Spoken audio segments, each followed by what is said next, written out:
શરમાવાનું નહીં. બને છે કટલેસ. આજે ટેમ્પો ભરાય છે ને.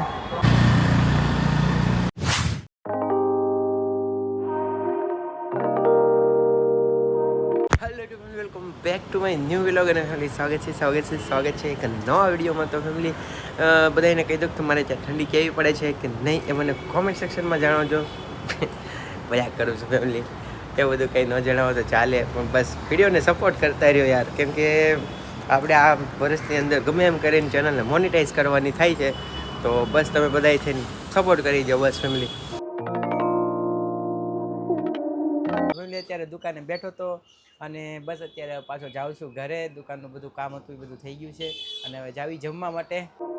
ઘરે જતા રસ્તામાં ફોન આવ્યો કે તમે આરા લોટ લેતા આવજો, તો કરિયાણાની દુકાનથી આરા લોટ લઈ લીધો છે. તો ફેમિલી ઘરે આવી ગયો છું અને રીશ્વાબેન જો આ સુતા છે અને આયા જો ફેમિલી આ બને છે કટલેસ.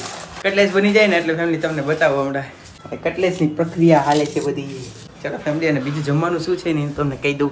આ રોટલી આવી ગઈ, શાક મગની દાળ છે. વાહ ફેમિલી, મગની દાળ, રોટલી ને કટલેસ ને છાશ, સલાડ, એ બધું પણ હોય, મજા આવે સમજી. ચલો ફેમિલી હવે જમી લઈએ.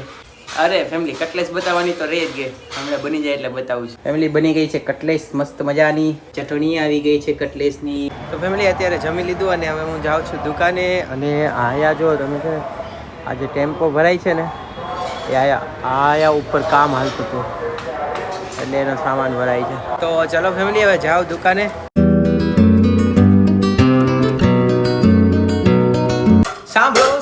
સાંભળો તો બધાય ફેમિલી મિત્રો મારા સાંભળો. તો હું ઘરે આવી ગયો છું ને માતાજીના દર્શન કરી લીધા. અને તમને બધાને એક વાત જણાવતા મને બહુ આનંદ થાય કે અમારા ઘરે બન્યું છે અત્યારે સેવ ટમેટાનું શાક, પછી આ પાપડ છે, પછી આ રોટલી છે. અને અમારા રીશ્વાબેન શું કરે છે ને એ તમે જુઓ. શું કરે છો બાબુ? ખિલોના મિટ્ટીના ખિલોના લ્યો છો? ગોલ્ડન છે, તૂટી જાય. ઓકે, ગોલ્ડન ખિલોના છે. કોણ લાવ્યું તું? મામા લાવ્યા? ભાઈ લાવ્યો તો? ઓકે. અને અમારા મેડમજીએ થોડુંક જમવાનું શરૂ કરી દીધું છે. તો આ વાત ઉપર હવે હું પણ જમવાનું શરૂ કરી દઉં. તમને મળું થોડીક વાર રહીને. Bye bye.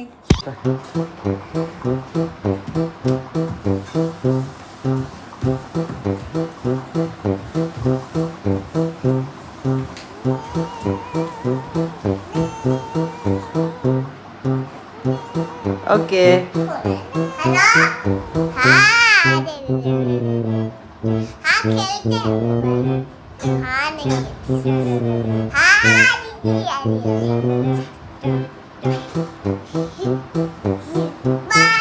लाखों में एक है तो सब सही लाला फेस्टेला क्यूसा हेलो बोला भला पापा ऐसे आना कभी वापस न जाना आओ सारे मिलके गए पापा वाला गाना टेल તો ફેમિલી મારે તમને એક વાત પૂછવાની રહી જ ગઈ હતી કે આજનો વિડીયો તમને કેવો લાગ્યો એ મને કોમેન્ટમાં જણાવતા જજો. પાછા શરમાતા નહીં, કેમ કે શરમ રાખશો તો તમે કોમેન્ટ નહીં કરી શકો. એટલે કહું છું શરમાતા નહીં, કોમેન્ટ કરીને જજો. અને ચેનલમાં નવા હોય ને તો સબસ્ક્રાઈબ કરી દેજો, કેમ કે તમે સબસ્ક્રાઈબ કરશો તો એનાથી મને મોટિવેશન મળે. એટલે તમે સબસ્ક્રાઈબ કરી દેજો. અને હું આવા નવા વિડીયો રોજ બનાવતો રહીશ અને તમે બધા જોતા રહેજો. શરમાવાનું નહીં. મળીએ નવા વિડીયો સાથે. ત્યાં સુધી બધાને જય માતાજી, જય શ્રી કૃષ્ણ. Bye bye.